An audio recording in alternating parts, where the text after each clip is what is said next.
गोवासु और जमासु planet Barbary को देख रहे हैं। प्लैनेट के मॉन्स्टर क्रूर हैं और वे एक दूसरे को मारते हैं। एल्डर कायोशिन अपने स्टूडेंट से उसकी राय पूछता है कि उन्हें क्या करना चाहिए।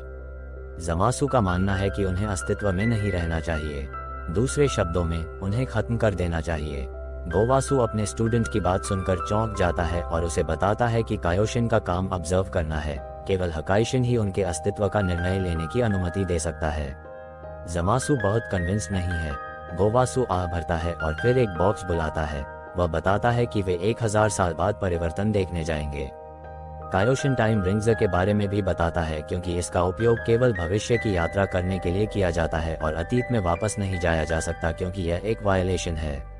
गोवासु एक और रिंग को देखकर आश्चर्यचकित हो जाता है, जो भविष्य को बदलता है और एक आयाम बनाता है।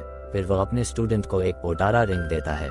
केवल कायोशिन को टाइम रिंग्स का उपयोग करने की अनुमति है, इसलिए पोटारा पहनने से जमासु अस्थायी रूप से कायोशिन बन जाएगा। बेशक फ्यूजन को रोकने के लिए ऑपोजिट साइड में पहनना है। दोनों की मुठ्ठियां एक दूसरे को छूती हैं और अब वे 1000 साल बाद वाले प्लैनेट बार्बरी में हैं। एल्डर कायोशिन मॉन्स्टर्स को घर बनाते और म्यूजिकल इंस्ट्रूमेंट्स बनाते हुए अपनी संस्कृतियां बनाते देखकर उत्साहित हैं।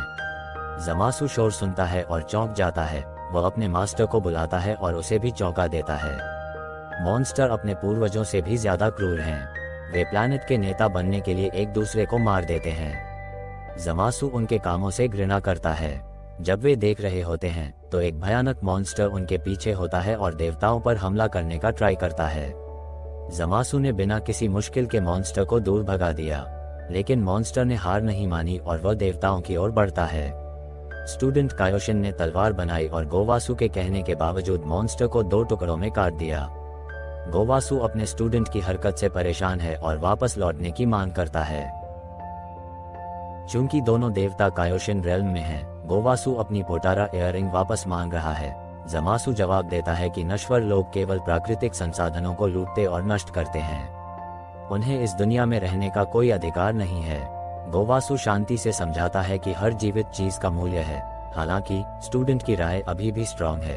एक बार फिर बुजुर्ग अपने स्टूडेंट को अपनी पोजीशन जानने और बेहतर लाइन पार न करने की सलाह देता है।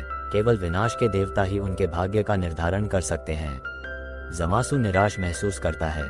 हर समय उसने खुद को ट्रेनिंग में रखा और आखिरकार एक ऐसे लेवल पर पहुंच गया जिसे सभी 12 ब्रह्मांडों में कोई भी कायोशिन हासिल नहीं कर सकता था। फिर भी वो इसका यूज न्याय करने के लिए नहीं कर सकता। पृथ्वी पर हर कोई लिटिल ट्रंक्स के साथ रेस कर रहे हैं। हमेशा की तरह वेजिटा गोकू को जीतने नहीं देना चाहता, इसलिए प्रिंस ने स्पीड बढ़ा दी। लेकिन आगे एक मोड़ है, इसलिए वेजिटा की कार अपना नियंत्रण खो देती है और पास के पत्थर से टकरा जाती है। गोकू प्रिंस का मजाक उड़ाता है कि उसे लाइसेंस लेना चाहिए। दूसरी ओर बीरस जीतना चाहता है। वह देखता है कि ब्रैड पहिए पर अपना नियंत्रण खो देता है। वह गति बढ़ाता है और जीत महसूस करता है। खैर, ये खुशी इतनी लंबी नहीं। लिटिल ट्रंक्स कुछ निकालता है और बोर्ड पर फेंकता है, ये देखते हुए कि बीरस को नियंत्रण वापस पाना है। लिटिल ट्रंक्स अपने फ्यूचर को मौके का यूज करने के लिए बुलाता है और वह जीत जाता है। हमने कर दिखाया, लिटिल ट्रंक्स ने कहा, जिससे बीरस का गुस्सा बढ़ गया और उसने कंट्रोलर को डिस्ट्रॉय कर दिया। प्लीज बीरस सामा, ये तीसरी बार था। अगर तुम इसी तरह खेलते रहे तो मत खेलो, लिटिल ट्रंक्स कहता है। बेवकूफी चलो विस, बीरस कहता है।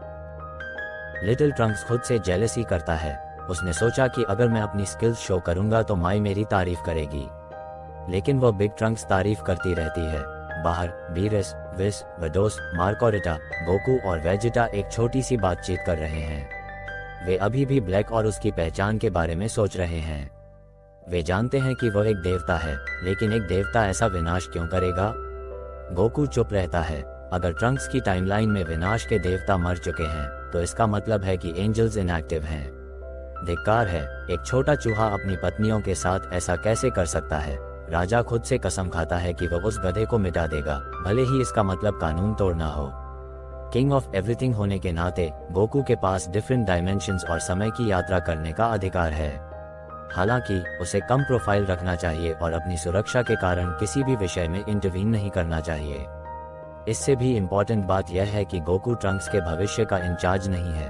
यदि गोकू अतीत से भविष्य या डायमेंशंस में इंटरवीन करता है तो ये रूलर्स के साथ केओस पैदा करेगा। ये तो बताने की आवश्यकता ही नहीं कि इससे ब्रह्मांड असंतुलित हो सकता है। यूनिवर्स 11 में वापस आते हैं। जमासु गॉड ट्यूब का यूज करके उस आदमी को खोजता है जिसे यूनिवर्स 7 के कायोशिन ने भगवान से भी अधिक शक्तिशाली बताया था, ज़ेनो गोकू। पहली नजर में उसे ये एहसास होता है कि उसने इसे कहीं देखा है। गोवासु जल्द ही जमासु के साथ शामिल हो जाता है। गोवासु कहता है, मैं इस कार्यक्रम में शामिल नहीं हो सका। ये बहुत शर्म की बात है, हालांकि मुझे आश्चर्य है कि तुम उसे फिर भी ढूंढ रहे हैं। अच्छा, मैं बस सोच रहा था। देखो, गोवासु सामा, ज़ेनो सामा, गोकू सामा और दाइशिनकन सामा को भी यह उनके समय के लायक लगा। जमासु चौंक कर कहता है। सही में, गोवासु कहता है। जमासु, ये गोकू और ज़ीनो गोकू का नाम एक जैसा है, क्या ऐसा हो सकता है? जमासु प्लैनेट्स को तारों से देखता है। गोवासु सामा, वे अजीब प्लैनेट कौन से हैं? जमासु कहता है, वे प्लैनेट नहीं हैं मेरे बेटे, वे सुपर ड्रैगन बॉल हैं और मिथ के अनुसार वे किसी भी इच्छा को पूरा कर सकते हैं। ऐसा लगता है कि वे विजेता का प्राइज है। अगली सुबह वेजिटा और ट्रंक्स ग्रेविटी रूम के अंदर लड़ रहे हैं जबकि किंग ध्यान कर रहा है। विस जूस का आनंद ले रहा है। गुड मॉर्निंग बीरस समा, विस कहता है। क्या आप कुछ पीना चाहेंगे? एक कर्मचारी आकर पूछता है। मुझे जूस का कंटेनर चाहिए, बीरस चिल्लाता है। जी सर, कर्मचारी जल्दी से भाग जाता है। आप कल रात की हार से नाराज लग रहे हैं, विस कहता है। चुप रहो, बीरस कहता है। कुछ ही देर बाद ब्रह्मांड 7 का कायोशिन आता है। तुम मुझे बुला रहे थे? शिन कहता है। आपको यहाँ तक आने के लिए मजबूर करने के लिए क्षमा करें, विस कहता है। मैं कुछ पूछना चाहता हूँ, बीरस कहता है। कायोशिन, गोकू उड़ता है और कहता है। बीरस शिन से पूछता है कि क्या कोई ऐसा व्यक्ति है जिसका व्यवहार और विचार मनुष्यों के बारे में बुरे हैं। एक भगवान जो मानता है कि मनुष्यों का अस्तित्व अनावश्यक है। शिन याद करता है और जोर से चिल्लाता है कि बिटो, जो मनुष्यों के बारे में नकारात्मक सोचता है तो वह कमीना है। बीरस कहता है, क्या हमें वहां जाना चाहिए? हाँ, अभी, बीरस कहता है। विस अपने स्टफ को समन करता है और देखता है कि कोई उसे को बुला रहा है। दाइशिनकन, किंग्स ऑफ एवरीथिंग का सलाहकार। उसका नाम सुनकर बीरस चौंक जाता है। विस और दाइशिनकन कुछ देर बात करते हैं और फिर गंभीर नजर से गोकू की ओर मुड़ते हैं। उसने क्या कहा? बीरस ने पूरा जूस कंटेनर पीते हुए कहा। गोकू सेन, ज़ेनो सामा आपसे मिलना चाहता है। महामहिम चाहते हैं कि आप तुरंत महल में जाएं, विस कहता है।